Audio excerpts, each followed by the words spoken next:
This illustration is about 150 years old. Charles Hall, an Arctic explorer, drew it based on a story that locals shared with him while he was searching for the missing members of the expedition led by John Franklin. However, he was skeptical about it. Who would believe polar bears can use rocks to hunt walruses? Official science considered these stories mere myths, but it turned out that the Inuit knew much more about the world than most prominent scientists. Do polar bears really throw rocks at walruses? The biggest land predators can handle their prey. Well, the traditional way, come on. These are walruses' giant hoping sausages with tusks. How can they be difficult to handle? Turns out they can. Nature gave them not only huge tusks and a permanently sleepy look, but also provided them with a means of protection. Don't look at the tusks. Walruses mainly need them to subdue other walruses and climb onto the ice when they get out of the water. Let me give you a second to imagine this. In order not to become prey to a predator, these animals have grown incredibly thick, wrinkled skin. Around the neck and shoulders that is in the most vulnerable spots.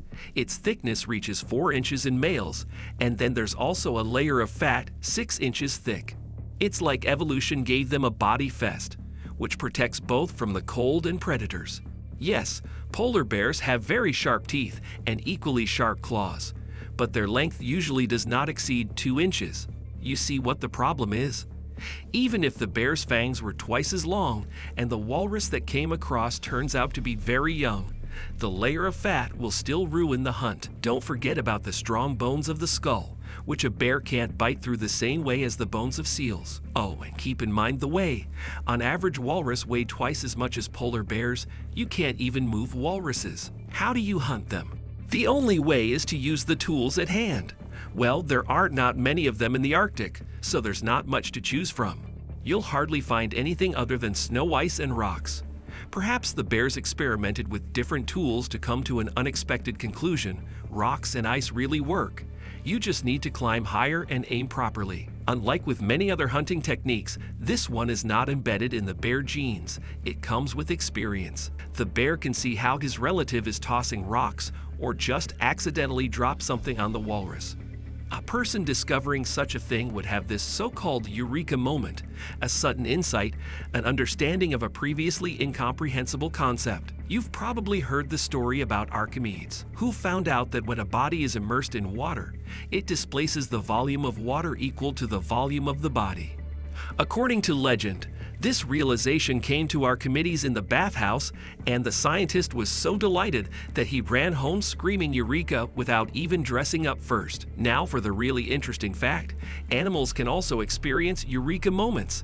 For example, chimpanzees who could not get to a banana for a long time, but then found a way to do it, were as ecstatic as Archimedeans. So maybe polar bears feel the same way.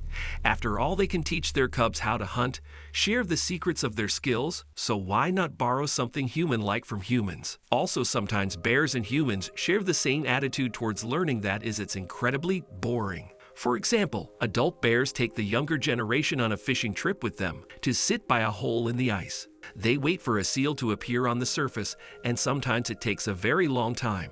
If I were them, I'd rather go throw some rocks. But to experience the Eureka moment, damn, and even just to learn how to hunt with rocks, one has to be really smart. I never thought nature gave polar bears big brains.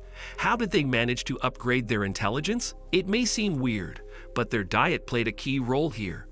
All bears are omnivores by nature, even if some of them prefer to eat plants and some meat. Nevertheless, it's the omnivore's diet that levels up the bear's intelligence. When you constantly eat the same food, for example, golfers, you don't need to think too much. It's a different story when you have to choose. Imagine you're in line at a buffet, choosing what you want to put on your plate, and the people who cook the food constantly change it in front of you, and you never know what you'll see next.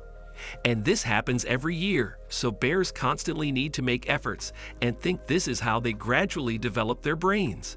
Actually, bears have already achieved impressive results.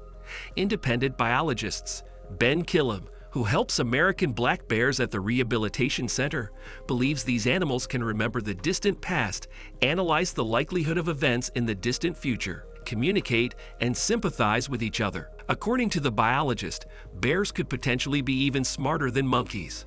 Some research confirms that Killam is not far off the mark. It's believed bears can even count to 12. However, their intelligence is not limited to all these things. Most bears are diurnal animals, but they know that people also sleep at night, and when people are sleeping, they won't notice if someone steals some food from them. In addition, it's much more convenient to steal something in the dark. This is conscious behavior, not an evolutionary adaptation. Like for example, in the case of owls, bears fully realize no one will stop them at night. The key is not to go out into the lit areas because where the light falls, people can see the animal and then stealing food won't be possible. And since the bears figured out how to outsmart a human, other intelligent animals can do even better than that. I'm talking about elephants. In regions where there are really a lot of them, people have to protect their crops from raids, and not only the crops. Any encounter with a wild animal can be dangerous for both humans and the animal itself. Now imagine how hard it is to stop someone weighing 6 tons when that someone really wants to eat your corn. Ordinary fences do not help here, and the guard dog won't handle a thief like that, especially considering that sometimes elephants come to feed in a pack. This is why people started using electric fences. Yes, perhaps this is not very humane towards the elephant, who would like to be electrocuted. But thankfully the voltage is not very high. It's just enough to scare off the animal. Well, it used to be enough. For a while, elephants do stay away from the fence, which can electrocute them. But over time, curiosity and hunger make them come up with some life hacks. It's quite difficult to demolish such a fence without getting a discharge. So the animals had to carry out a number of experiments. They found out that tusks do not conduct electricity, which means they can hook them on a wire, raise, tear, or simply pull out the fence or put it on the ground. In short, there are many options. The important thing is that the elephant will go where he wants to go, and no fences will stop him. Then, of course, people came up with the idea of implanting something like metal brackets into the tusks, so that the fences would still stop the animals. Just wait little. Elephants are already using stones and sticks to break the fence and not get electrocuted. It's only the beginning. If you think about it, there's something weird about it. Using tools is a distinctive feature of humans. Why do animals need them? Well, apparently the species evolved this way. It's not just about growing longer fur or stronger hose. Everything on this planet can adapt, and tools are part of that adaptation. Most of the time, new tools help you get food. See for yourself.